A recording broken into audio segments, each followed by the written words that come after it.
જો આજે છે ને આપણે કયો ટોપિક ભણવાનો છે તો કે અપૂર્ણાંક સંખ્યાનો અપૂર્ણાંક સંખ્યા સાથે ગુણાકાર. અપૂર્ણાંક સંખ્યા એટલે અંશ અને છેદ વાળી સંખ્યા. સિમ્પલી અને સાદી રીતે અંશ અને છેદ વાળી સંખ્યા હોય એવી સંખ્યાનો ગુણાકાર. આપણે અમુક દાખલા ઉદાહરણ લઈ અને આપણે દાખલા સમજવાના છે. કેવા તો કે જો અંશ અને છેદ એટલે પેલો અપૂર્ણાંક થયો એનો ગુણાકાર પાછો અપૂર્ણાંક સંખ્યા સાથે એટલે કે અંશ અને છેદ વાળી સંખ્યા સાથે ગુણાકાર. હવે આમાંય બે ભાગ પડે. કેવા તો કે શુદ્ધ અપૂર્ણાંકનો શુદ્ધ અપૂર્ણાંક સાથે ગુણાકાર, અશુદ્ધ અપૂર્ણાંકનો અશુદ્ધ અપૂર્ણાંક સાથે ગુણાકાર. હવે અશુદ્ધ અપૂર્ણાંક કોને કહેવાય ને શુદ્ધ અપૂર્ણાંક કોને કહેવાય તો આપણે કાલે ભણ્યા હતા કે શુદ્ધ અપૂર્ણાંક કોને કહેવાય અશુદ્ધ અપૂર્ણાંક કોને કહેવાય. જો જેનો અંશ અને છેદ, જેનો અંશ નાનો હોય કોના કરતા છેદ કરતા, સાંભળજો, જેનો અંશ નાનો હોય છેદ કરતા એવી સંખ્યાને કેવી સંખ્યા કહેવાય શુદ્ધ અપૂર્ણાંક કહેવાય. કેવી કહેવાય શુદ્ધ. એટલે કે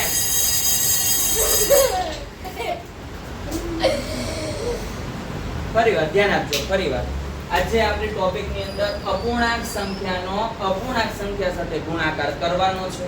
અપૂર્ણાંક સંખ્યા એટલે કેવી સંખ્યા તો કે જેમાં અંશ અને છેદ આવતો હોય. કેવી હોય અંશ અને છેદ આવતો હોય એવી સંખ્યાનો ગુણાકાર કરવાનો. અપૂર્ણાંક સંખ્યામાં પણ બે પ્રકાર આવે, એક અશુદ્ધ અપૂર્ણાંક અને શુદ્ધ અપૂર્ણાંક. પહેલો જે ટોપિક છે એમાં શુદ્ધ અપૂર્ણાંક છે. જો જેની અંદર છેદ નાનો હોય, અંશ નાનો હોય અને છેદ કેવો હોય મોટો હોય.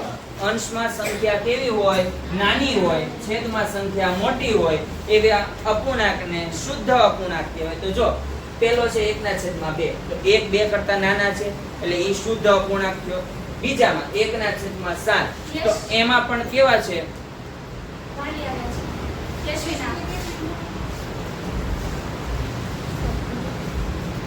તો બીજા દાખલામાં પણ જો 1/7 છે બીજે રકમમાં, બરાબર, તો 1 નાનો છે 7 કેવો છે મોટો, તો એ પણ કેવો છે શુદ્ધ અપૂર્ણાંક છે. કેવો છે શુદ્ધ અપૂર્ણાંક.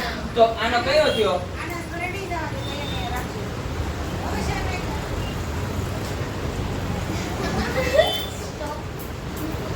તો હવે જોઈએ શુદ્ધ અપૂર્ણાંકનો શુદ્ધ અપૂર્ણાંક સાથે ગુણાકાર કરીએ તો જો અંશ અંશનો ગુણાકાર થશે. ધ્યાન આપજો, અપૂર્ણાંક સંખ્યામાં અંશ અંશના ગુણાકાર થાય, છેદ છેદના ગુણાકાર થાય. તો જો આ બેયનો ગુણાકાર થશે અને નીચેના છેદવાળી સંખ્યાનો ગુણાકાર થશે, બરાબર. 1 એકા 1 છેદમાં 2 સત્તા 14 તો જવાબ આવ્યો 1/14, બરાબર.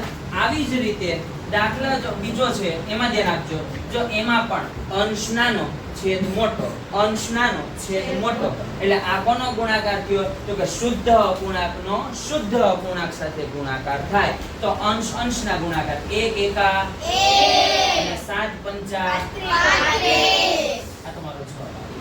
આટલા આવા જ દાખલા છે સ્વાધ્યાયમાં, ઉદાહરણમાં, પ્રયત્નમાં, સેમ ટુ સેમ દાખલા. પણ આમાં એક થિયરી સમજવા જેવી છે. શું સમજવા જેવી છે તો ધ્યાન આપજો. શુદ્ધ અપૂર્ણાંકનો કોનો શુદ્ધ અપૂર્ણાંકનો ગુણાકાર શુદ્ધ અપૂર્ણાંક સાથે કરતા શુદ્ધ અપૂર્ણાંક સાથે કરતા મળતો ગુણાકાર, મળતી સંખ્યા દરેક અપૂર્ણાંક કરતા નાની હોય. દરેક અપૂર્ણાંક કરતા નાની હોય. સર આનો સમજાણો કઈ, આનો સમજાવ તો ધ્યાન આપજો. 1/2 1/2 એટલે એ કેટલા કહેવાય 0.5 કહેવાય, રાઈટ, અડધો કહેવાય. 1/2 એટલે 0.5 કહેવાય.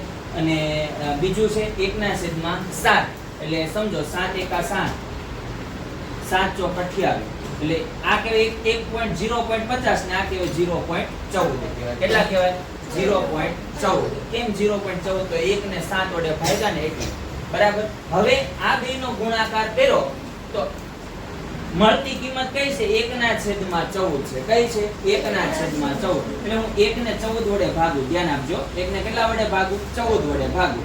તો જો પેલા 0 પોઈન્ટ મૂકો તો અહીં 0, તો હજી નાની છે ને સંખ્યા, તો હજી અહીંયા મારે શું મૂકવો પડે? 0. અહીંયા મૂકવો પડે 0. હવે 14 14 ચોક 56, 14 પંચા 70, 14 6 14 સત્તા 58. બરાબર. તો જે આ બેયનો ગુણાકાર કરતા મળતો જે જવાબ છે 0.07 છે. સાંભળજો, ધ્યાન આપજો. આ જે થિયરી કહેવા માંગે ને કે શુદ્ધ અપૂર્ણાંકનો ગુણાકાર શુદ્ધ અપૂર્ણાંક સાથે કરવામાં આવે તો જે મળતો જે જવાબ છે ને એ આ બંને અપૂર્ણાંક કરતા ઉપર જેના વડે ગુણાકાર કર્યો ને એ બંને કરતા એનો જવાબ કેવો હોય? નાનો હોય. તો સાંભળજો. 1/2 એની કિંમત કઈ છે? 0.50. 1/4 7 એની કિંમત કેટલી છે? 0.14. હવે આ બેયનો ગુણાકાર કરતા મળ્યો કઈ? 1/14. કેટલા મળ્યા? 1/14. તો હવે એની કિંમત કેટલી મળી? તો કે 0.07 મળી. 0.07. વિચારો, 0.50 મોટા કે 0.7 મોટું? 0.07 મોટું. 50 જ મોટા. 0.14 મોટા કે 0.07 મોટા? 0.14 મોટા. એનો મતલબ જો આ જવાબ કરતા આ બંને કિંમત કેવી છે? કેવી છે? મોટી છે ને. આ બંને આ જવાબ કરતા આ બંને કિંમત કેવી છે? મોટી છે. એનો મતલબ એમ કે આની બંને કરતા આ જવાબ કેવો થયો? નાનો થયો. એટલા માટે કહેવાય કે શુદ્ધ અપૂર્ણાંકનો ગુણાકાર જો શુદ્ધ અપૂર્ણાંક સાથે કરવામાં આવે ને તો આ જે જવાબ છે ને એ આ બંને સંખ્યા કરતા કેવો આવે છે? નાનો આવે. કેવો આવે? નાનો આવે. બરાબર. આવી જ રીતે આપણે હવે જોવાનું છે અશુદ્ધ અપૂર્ણાંકનો ગુણાકાર અશુદ્ધ અપૂર્ણાંક સાથે. અશુદ્ધ અપૂર્ણાંકનો ગુણાકાર અશુદ્ધ અપૂર્ણાંક. અશુદ્ધ અપૂર્ણાંક કોને કહેવાય? જેનો અંશ મોટો હોય, છેદ નાનો હોય. જો પેલામાં 7/3 તો 7 મોટા છે 3 કરતા. 7 અંશમાં છે 3 છેદમાં છે 7 મોટા એટલે અંશ મોટો, છેદ કેવો છે? નાનો. ગુણ્યા 5/2 તો 5 અંશમાં તો અંશ કેવો છે? મોટો અને છેદ કેવો છે? નાનો. એટલે આ પણ અશુદ્ધ અપૂર્ણાંક છે, આ પણ અશુદ્ધ અપૂર્ણાંક છે. અશુદ્ધ અપૂર્ણાંકનો ગુણાકાર અશુદ્ધ સાથે કરવાનો છે. ધ્યાન આપો. 7 પંચા 35 છેદમાં 3 દુ 6. બરાબર. આ જવાબ આવે. આ જવાબ. આવા ગુણાકાર છે એટલા સરળ. 7 9 સત્તા 63 છેદમાં 2 ચોક 8. આનો જવાબ આવે. બસ આટલું જ કરવાનું છે.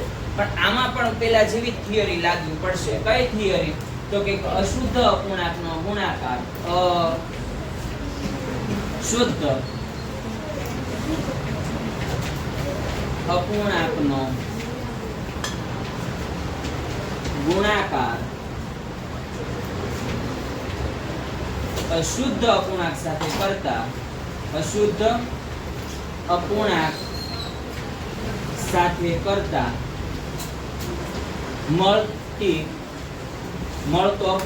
મળતો અપૂર્ણાંક બંને સંખ્યા કરતા કેવો હોય? મોટો જ હોય. કેવો હોય? મોટો જ હોય. કેવી રીતે સર? તો સાંભળો, અહીંયા ધ્યાન આપજો. આ બેનો ગુણાકાર કરું, પેલો પણ અશુદ્ધ અપૂર્ણાંક છે, બીજો પણ અશુદ્ધ અપૂર્ણાંક છે. એ બેનો ગુણાકાર કરતા જવાબ મળ્યો 35/6. તો આની જે કિંમત છે ને એ આ બંને કરતા કેવી હોય? મોટી હોય. કેવી હોય? મોટી હોય. શુદ્ધમાં કેવી હોય? નાની હોય. અશુદ્ધમાં કેવી હોય? મોટી હોય. તમારે ચેક કરવું હોય તો કરી શકો. ધ્યાન આપજો. 7/3 એટલે કે 3 દુ 6. એક કીધું 3 તેરી 9. 3 તેરી 9 એટલે 7/7 કરો જવાબ આવે 2.33. કેટલો આવે? 2.33. અને 5/2 કરો ને તો જવાબ આવે 2 દુ 4 અને 2 પંચા 10 એટલે 2.5. કેટલો આવ્યો? આનો જવાબ આવ્યો 2.33. આનો જવાબ આવ્યો 2.5. હવે આનો જવાબ જોઈએ. ધ્યાન આપજો. 35 છે ને એટલે 6 પંચા 30. 5 વિધા 6 અઠા 48. 2 વધ્યા 6 તેરી 18. એટલે જવાબ આનો જવાબ કેટલો આવ્યો 5.83. તો જો 2.33 અને 2.50 કરતા 5.83 નાના કહેવાય કે મોટા કહેવાય? પોઈન્ટ ને ભૂલી જાઓ, ચાલો પોઈન્ટ ને ભૂલી જાઓ. 2 કરતા 5 મોટા કે નાના? મોટા. એનો મતલબ એમ કે અશુદ્ધ અપૂર્ણાંકનો ગુણાકાર કરતા જે મળતો જે જવાબ છે ને એ આ બંને કરતા કેવો હોય? મોટો હોય. ને આમાં શુદ્ધ અપૂર્ણાંકનો ગુણાકાર, આ શુદ્ધ અપૂર્ણાંક, આ શુદ્ધ અપૂર્ણાંક, બંનેનો ગુણાકાર